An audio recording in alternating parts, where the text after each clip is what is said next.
That's how you test your snorkels. I know I said try that on a Polaris, and I'm trying that on a Polaris, but you know, whatever.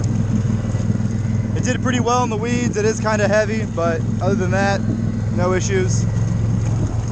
I did just make it 3 inches narrower, so stability may be an issue.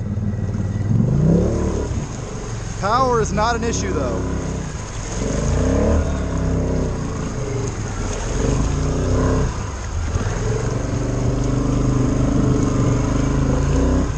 You do kind of notice the lack of a sway bar.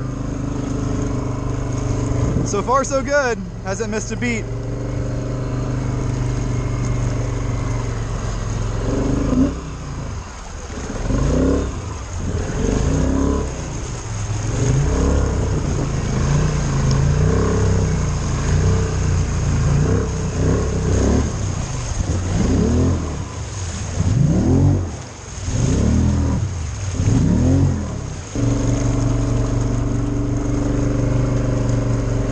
We'll let it sink down a little bit right here.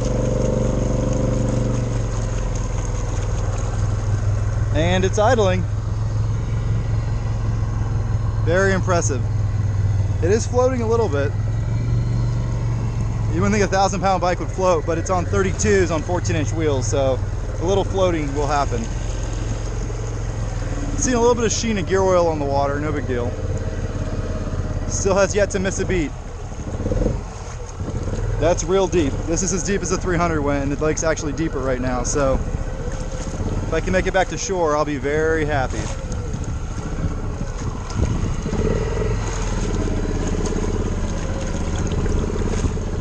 Oh my God, that is neck deep. It's deeper because it's digging in a little bit. It's kind of soft down here for such a heavy bike. I'm worried about running out of gas though, because see how the gas is flashing at this angle? So I gotta get the front to sink back down before it runs out of gas. Yeah, fuel pump's gonna starve out eventually. Should I put more gas in the tank before attempting this? Still going though. The real challenge is gonna be climbing back up on these weeds with this 1,000-pound monster. So far so good. Put as much weight forward as possible.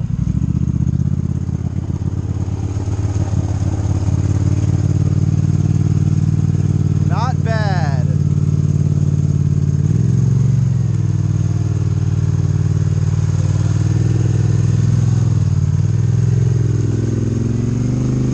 Woo!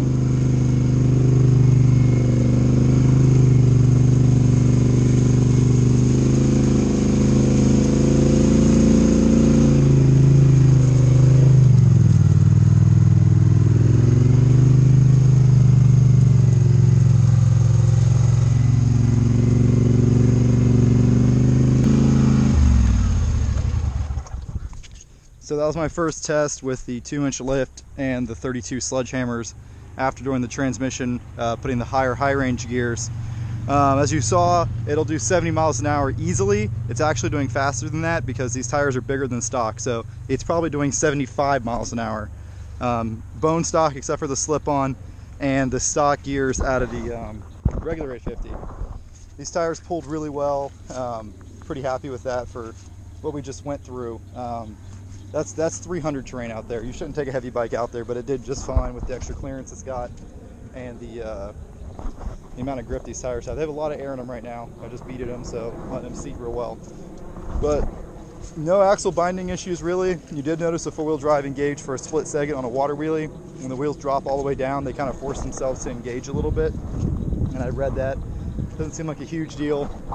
Wheels look really good and it's pretty watertight. So let's pull the plug on the belt housing and verify that it's dry. But if it was wet, we wouldn't be able to creep through those weeds like that. So we pretty much know it's dry already.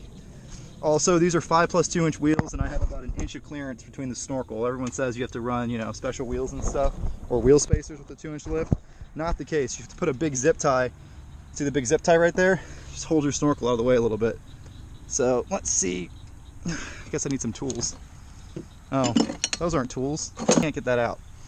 But either way, there's no water in the belt. If the belt was wet, we wouldn't be able to do what we just did. And the airbox is obviously dry because, yeah. Guess we could check the oil. but I think I'm gonna wait till I get home, everything's drier, to do that. But yeah, really happy with it. Between the 2-inch lift, which is really more like a 2.5, 2 3/4 inch lift, and the bigger tires, I've gained about 3 or 4 inches of ground clearance. I did put the shocks at the softest settings with the lift kit, just to help my axles run a little cooler, because I'm running stock axles right now. I'm eventually going to be running Cobra's double plunging axles all the way around. So when I do that, I'll crank the preload back up. This whole stupid hitch thing is getting cut off, and a nice little toe point's getting welded right here. So that stupid thing, it's just designed to grab onto stuff. It's dumb, it's gotta go. But I like the bike being a lot skinnier. The majority of the tire is underneath the fender well, so that'll keep me a lot cleaner. And these don't have the big corner shoulder knobbies to throw mud in the air. So it should make it highly rideable. And the belt was leaking when I got it, but seems like I did a pretty good job sealing everything up when I just did the transmission. Very happy with that first test run.